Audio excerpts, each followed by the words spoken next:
गरीब युवक रहता था। उसके माता-पिता वृद्ध और अस्वस्थ थे।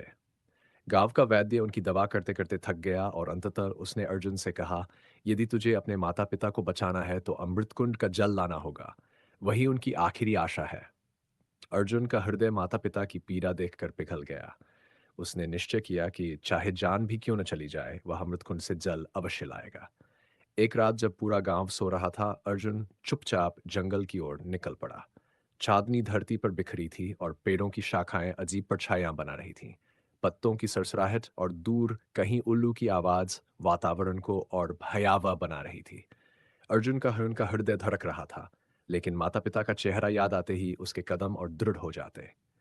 घंटों भटकने के बाद अंततः वह अमृतकुंड तक पहुंच गया। चांदी जैसे चमकते जल को देखकर उसकी आंखें चौंधिया गईं। पर तभी एक तीखी फुफकार सुनाई। उसके सामने विशाल नागिन खड़ी थी।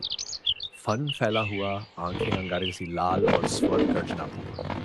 अर्जुन के कदम कांपने लगे, किंतु उसने हिम्मत बटोरी और फोल्डेड हाथों से बोला, मातृशक्ति, मैं लालच के लिए नहीं आया हूँ। मेरे बूढ़े माता पिता मृत्यु शैया पर हैं। यदि आप अनुमति दें तो उनके लिए थोड़ा जल ले जाना चाहता हूँ। नागिन ने उसकी आंखों में झांका। उसमें न छल था, न स्वार्थ, केवल सच्ची करुणा। उसने गहरी सांस ली और बोली, सदियों से लोग लालच में आए, पर आज पहली बार कोई निस्वार्थ भाव से आया है। जा, ले जा अमृत, पर याद रखना, इसका प्रयोग केवल भलाई के लिए होगा।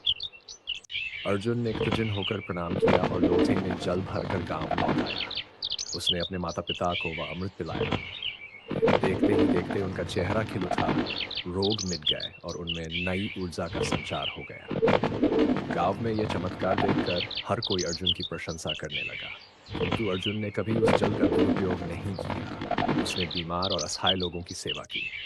धीरे धीरे लोग उसे देवपुत्र कहने लगे। कहा जाता है कि आज भी वह अमृत कुंड जंगल के हृदय में छिपा है, मगर केवल वही उसे पा सकता है जो सच्चे निस्वार्थ भाव से दूसरों की भलाई